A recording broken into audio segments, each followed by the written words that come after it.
Welcome back to the Deep Dive. We are here to take the most complex narratives, the densest articles you send our way, and really just pull out the pure gold, the core insights. It's all about giving you that shortcut to being truly informed. And today we're tackling something a little different for us. Yeah, this one is pretty unique. Our source material isn't, a financial report or a dense white paper. Not at all. It's a 100-minute inspirational narrative. It's all about the philosophy behind the ONPASSIVE ecosystem and its founder, Ash Mufareh. The title is The Goodness of Victory. Exactly. So think less corporate briefing and much more. Well, a declaration of values.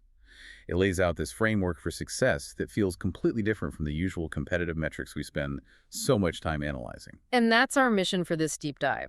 We want to extract those core philosophical nuggets. We need to get a handle on what goodness and victory actually mean in this specific context. And beyond just defining them, we need to understand the really ambitious claim here, that these principles aren't just, slogans on a wall. Right. The claim is that they are the actual structural foundation of a global technology company. We're going beyond the code and the AI to look at the moral architecture that supposedly directs it all. And it sets that tone right away. We're starting with a foundational statement from Ash Mufareh himself, and it's a big one. Victory is not about conquering others, it's about conquering doubt within yourself. And that one sentence, it just immediately reframes the entire conversation, doesn't it? It really does. The battlefield shifts. It's no longer the external marketplace, beating your competitors. It's the internal landscape. It's about mastering your own self-doubt, your own fear. So the ultimate win, if you can even call it that, is personal. It's about transformation, integrity. It's not about market share. Precisely. And if we can really get our heads around that fundamental pivot, then all the other claims from the ecosystem, they start to make a lot more sense. Okay, so let's do that. Let's unpack this narrative, starting with that initial framework, how the source defines victory and establishes this idea of goodness as its core DNA. Let's jump in. So the very beginning of the narrative, this section they call the silent dawn of goodness, it paints a really specific picture. It says the whole journey didn't start with a big splash. No headlines, no venture capital announcements, no loud launch parties. None of the usual tech startup fanfare. Exactly. It began, this is a quote, in silence. And it was driven purely by this internal conviction, a belief in goodness, in change, and in creating a better world. And that choice to start with silence, that's so intentional and, frankly, so countercultural. Has so. Well, in our world, especially in tech, creation is almost always equated with noise, with hype, with getting that immediate validation from the market, from investors, from the media. He doesn't make a splash to get noticed. You have to. But choosing silence, that's choosing authenticity over spectacle. It suggests the origin was really rooted in a deep internal belief, not a desire for external approval. It's about avoiding the ego trap from day one. And that quiet start seems to dictate everything that follows, especially how victory itself is measured. This is a key point. A huge one. The source is explicit. Victory is measured not in profits, but in lives uplifted. I mean, that's just a radical inversion of how we normally talk about business. It absolutely is. And this is probably the first major point of tension we need to explore. Because when a company says its primary metric isn't profit, but upliftment, it's not really a traditional company anymore, is it? It becomes more like a purpose-driven vehicle or something. Exactly. But the challenge is definitional. I mean, it's the big question, right? How do you quantify lives uplifted with the same kind of rigor that an accountant quantifies net income? You can't, really. Not in the same way. The source seems to imply that success isn't just about efficient capitalism, it's about effective societal change. So is financial success just a byproduct then? Or is it completely secondary, almost irrelevant? I think based on the narrative, it's the former. Financial success is seen as the inevitable result, a reflection of the value you're creating through ethical action. So if ONPASSIVE is genuinely empowering people and changing lives for the better, then the financial rewards are just the market's natural response to that genuine service. It sets an incredibly high ethical bar for them. It means their operational success has to be aligned with their moral impact. There's no separating them.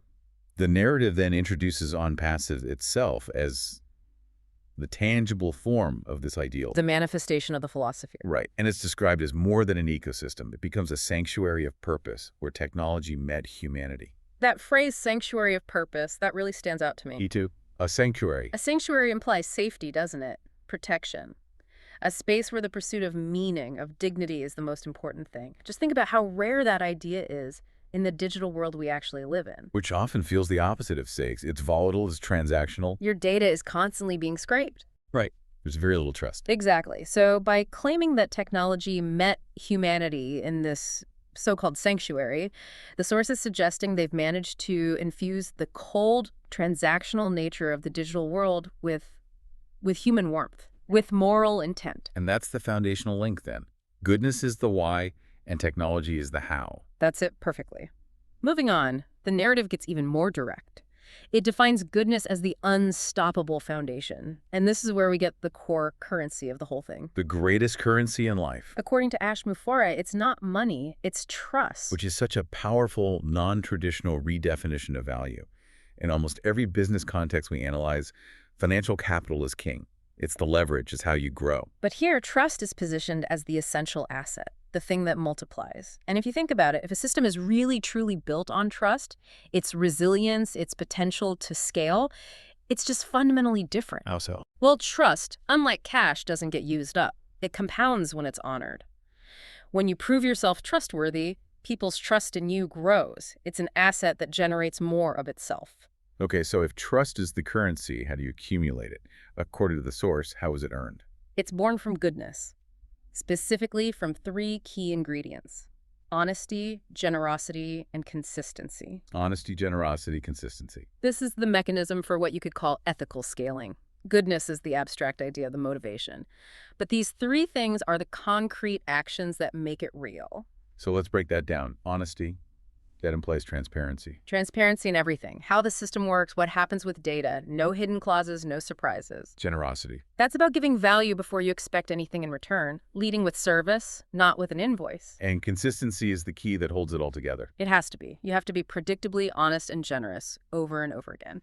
These actions, done consistently across the entire ecosystem, are what generate that currency of trust. So the moral fabric isn't just a nice to have. It's the whole operating system. And if you compromise on that goodness, the currency of trust instantly collapses. The whole thing becomes unstable. What's really critical here is how the narrative claims this connects directly to the actual products. They're not just talking in abstracts. No, they bring it down to the code.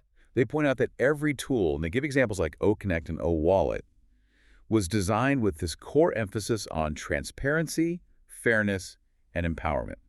Let's dig into that. How does a piece of software embody fairness? This is the idea of integrated ethics. The philosophy isn't just marketing copy. It's supposedly built into the design from the ground up. Let's take those examples. Okay, start with OConnect. It's a communication tool. How does a principle like transparency show up in its design? Well, think about the communication tools we use now. There are always huge questions about data, right? Who's listening? Where is this conversation stored? Is my data being sold? Major transparency issues. Absolutely. So for OConnect to embody transparency, the source implies it would have to have things like, say, unbreakable end-to-end encryption by default. And it would have to have a data policy that's written in plain English, not buried in 50 pages of legalese. So the goodness there is protecting the user's autonomy. Right. The tool serves the conversation, not the company's desire to monetize the metadata from that conversation. Precisely. And what about OWallet, a financial tool? Where does fairness come in there? I would guess fees, accessibility. Exactly. Traditional financial systems are often filled with hidden fees, high interest rates, complex processes. They're designed to exclude people, or at least to extract as much as possible. Right. So the source suggests OWallet has to embody fairness through, say, totally transparent, minimal transaction fees, universal accessibility no matter where you are, and a commitment to security that protects the user from predatory practices, not just hackers. So you're giving them secure control over their own money without all the friction and unfair extraction we're used to? The products become functioning moral commitments. They're physical manifestations of the code of conduct. That's a great way to put it. And if a product fails that ethical test, if OWallet isn't fair, if OConnect isn't transparent, then the whole foundation of trust starts to crumble. The functionality and the philosophy are inseparable. And this all leads to the final claim of this section, the multiplier effect. The idea that when a company builds with goodness at its core, it creates an energy that multiplies, leading to an unstoppable victory. This is their argument for why goodness is actually a business accelerator. Think about it. When you have a massive community that genuinely fundamentally trusts the platform because of its proven honesty, generosity, and consistency, what happens? They become loyal. Fiercely loyal, and they become advocates. It creates an organic growth model that's fueled by integrity instead of just pouring money into marketing. Economic scaling. Right. The system scales ethically because loyalty attracts more trust, which creates more loyalty, and that cycle, they claim, becomes self-sustaining and unstoppable. Goodness, in this model, is the ultimate kinetic energy. Which sets a really fascinating stage for how this force then interacts with the wider world, with the human element of it all. Let's get into that. So as we move into the next part of the narrative, the frame shifts slightly. It positions this victory as a kind of moral compass. Which is so important because it's a direct response to one of the biggest critiques of the digital age. That tech isolates us. Yeah. That it pushes us into our own little filter bubbles and actually separates people. Exactly. We're technically more connected than ever, but people report feeling more lonely and disconnected. So this philosophy claims to do the opposite. It emphasizes genuine connection. But how? How do you intentionally design technology to do that? The source argues that the underlying intention, that moral compass, is what determines the outcome. It does. If the compass is pointed toward goodness and connection from the very beginning, the technology that results from it will naturally bring people together. If the compass is pointed toward, say, user engagement time, you get something very different. You get endless scrolling and outrage algorithms. Precisely. The source clarifies this with a beautiful phrase. It says success isn't about the algorithms, it's about the human heartbeat behind the code. That brings it right back to people. Away from the cold mechanics of AI and back to the intent of the creators and the community. It implies that every line of code, every design choice, has to pass a sort of moral litmus test. The algorithm is just the highly efficient execution of a human decision.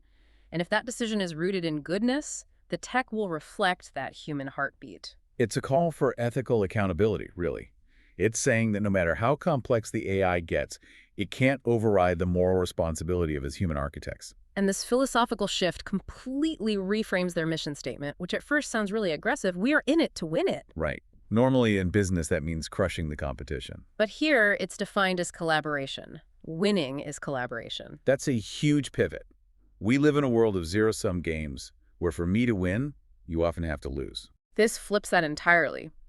Winning, in this context, means ensuring that everyone else in the ecosystem has the tools and the support to win right alongside you.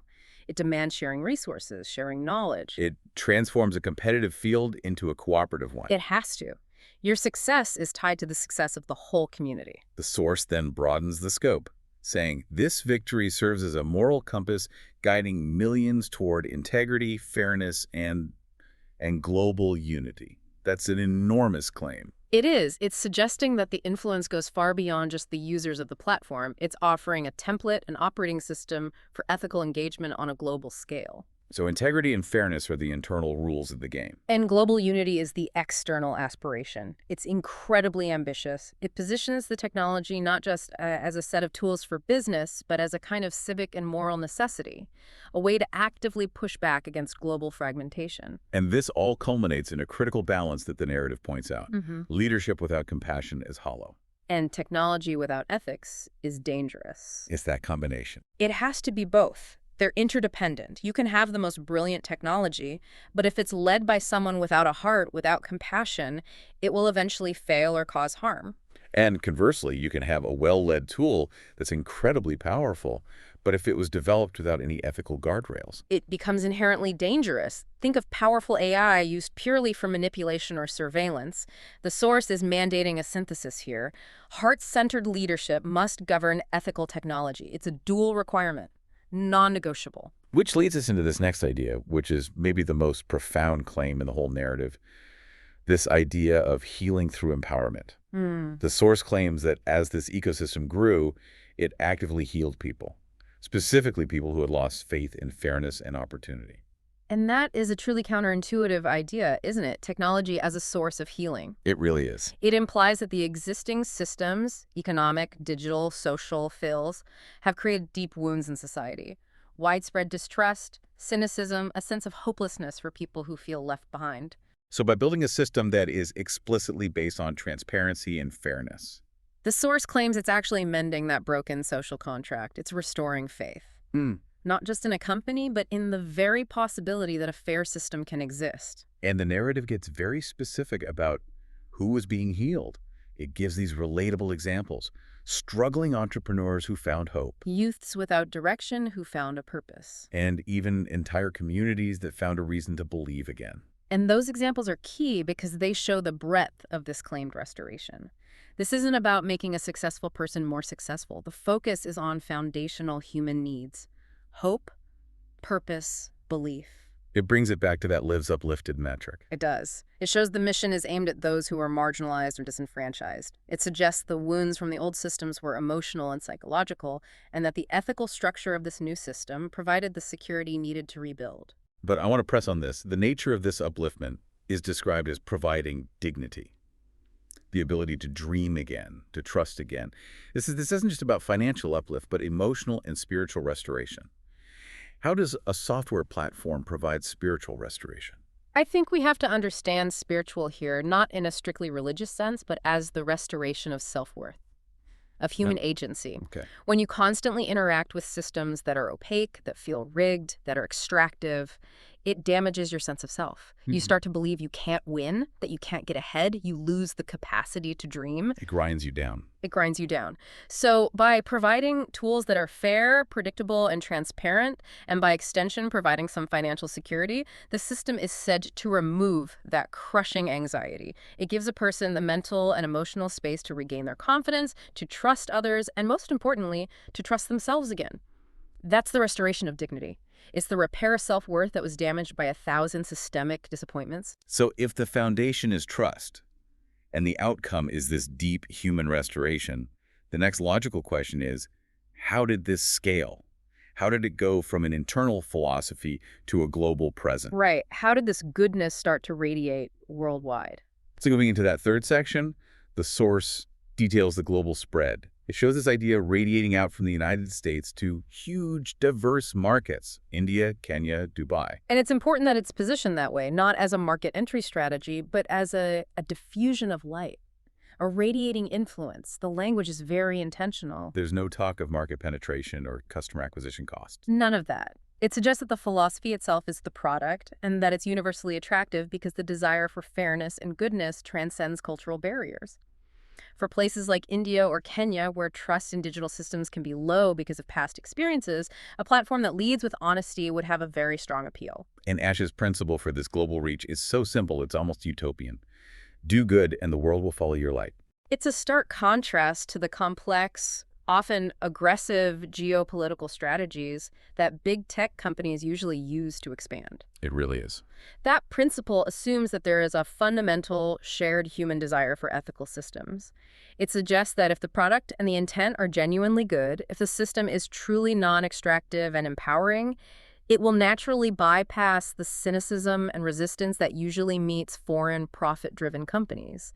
The light in this case is the transparency. That's its own invitation. And the result, according to the narrative, is that ONPASSIVE becomes a global classroom of goodness. Its purpose is to teach that kindness and innovation can, in fact, coexist. The term global classroom is so significant there. Why? Because a classroom implies education, learning. The transmission of values is a core function, not a side effect. In this model, the innovation, the technology is the curriculum. And kindness, the goodness philosophy, is the pedagogy, the way it's taught. So it reframes a global company as a massive learning institution focused on moral development just as much as technological utility. It shifts the user from being a consumer to being a participant, a student in an ongoing ethical experiment. And we see that practical link again between the big idea and the actual tools. The source gives specific examples, using Audit to create, Connect to share, and Shop to trade ethically.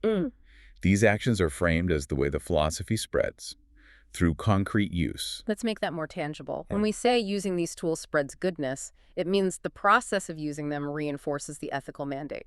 Okay, so take Audit, the creation tool.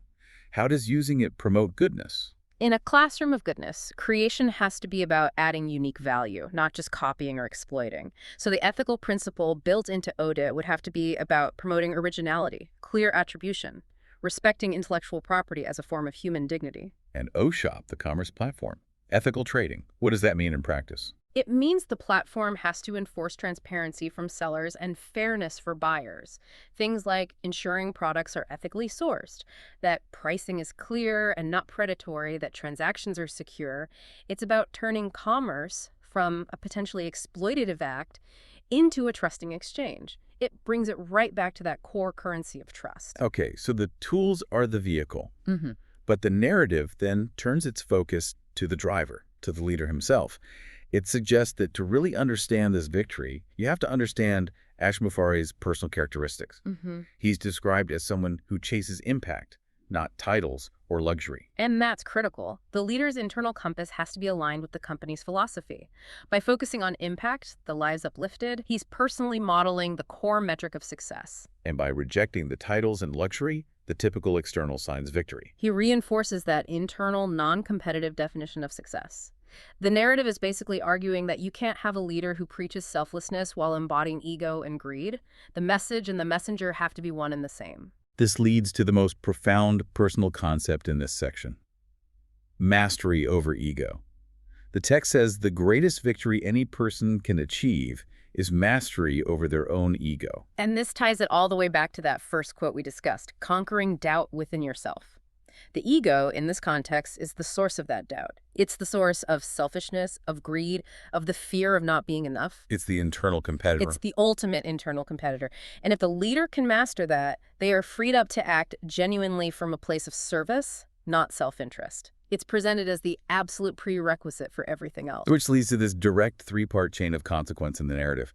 When ego dies, service begins. When service begins, victory blossoms. EO, service, victory. That's the core mechanism. Service is the action. It's the active deployment of goodness through the technology. But it can only truly begin when the ego, the focus on what's in it for me, is suppressed or mastered. The victory, then, is presented as the direct, inevitable result of sustained, selfless service. And finally, the source connects this back to the bigger picture. It says, his acts of goodness contribute to the grand victory of humanity. It elevates the whole thing. The leader's personal moral journey isn't just for him or his company.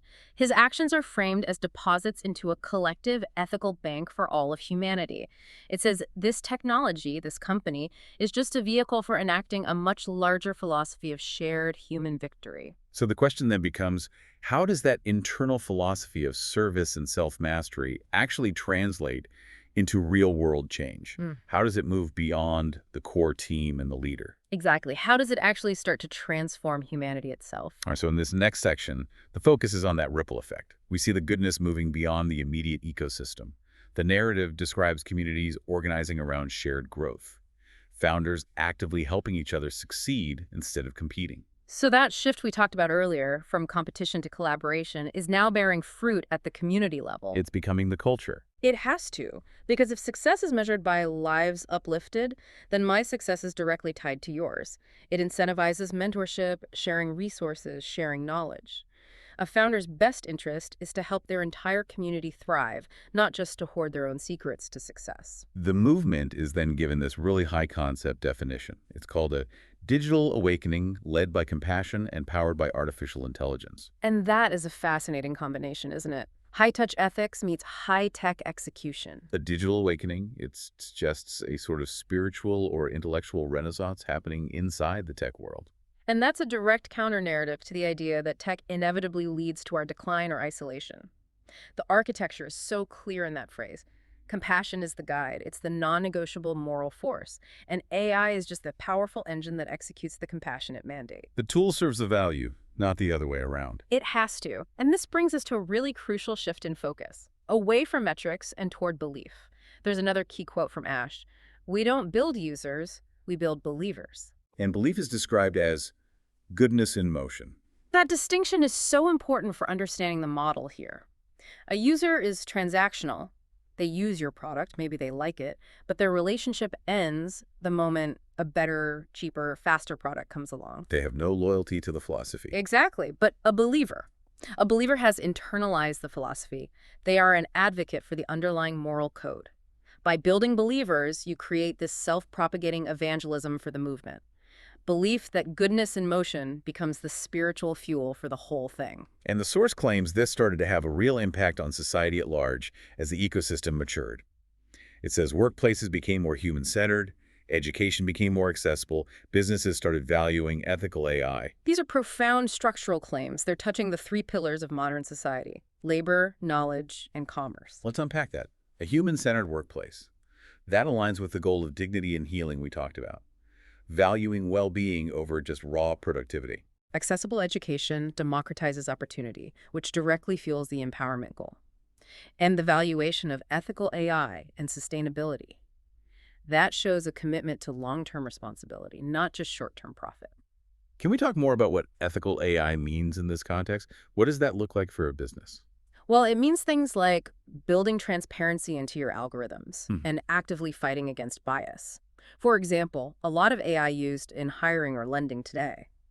It's trained on historical data that is full of societal biases. So it just learns to perpetuate those same biases. It does, but more efficiently. Ethical AI, governed by a principle of fairness, would require constant audits, human oversight, and a commitment to ensuring the outcomes align with fairness, not just efficiency at the expense of equity. And the overall benefit of all this is framed as a restoration of faith. That the goodness of this victory restored humanity's faith in the digital age. It made technology feel like a bridge to belonging. And we have to pause on that phrase, restored humanity's faith. It implies a deep cynicism had taken root, a feeling that tech was inherently extractive, divisive, and isolating.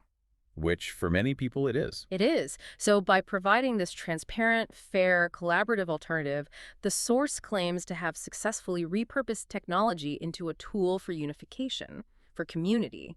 Instead of being a source of alienation, it becomes that bridge to belonging, connecting people into a global, purposeful collective. And the ultimate proof, the source claims, is that Ashmafara proved that machines can serve humanity, not enslave it. Yeah. And that this is all rooted in the balance of technologies serving the heart. This is the direct answer to all our modern dystopian fears about AI and automation. The philosophy argues that the ethical guidance system, the heart, prevents technology from running wild. Because the core design intent is goodness and compassion, the machine always remains a servant, a tool. The heart sets the destination, and technology just gets you there faster. That's the balance. And it ensures that this digital awakening remains fundamentally guided by human values. Finally, the narrative brings this huge aspirational idea right down to earth. It says the true measure of victory isn't in some big launch event or a stock price. It's found in the everyday life of the users. This is where the philosophy has to become practical reality. If victory is really a lifestyle, you have to be able to see it and feel it in the small micro moments of daily life. The grand vision has to show up in the daily routine. And the narrative gives these really quiet, simple examples of what living victory looks like. Logging into OConnect to share ideas. Using OWallet for secure family transactions. Or students using OTracker to learn digital marketing. And these examples are so effective because they show the ethical principles in action. They're tangible. Let's make them even more so. When someone logs into OConnect to share ideas, how does that one small act embody goodness? It's collaboration over competition in its purest form. You're sharing ideas openly in a community with the expectation of shared success. You're not hoarding your intellectual capital for personal gain. That one act reinforces the whole global classroom ethos. Okay, and using OWallet for a secure family transaction. That's the restoration of dignity through security.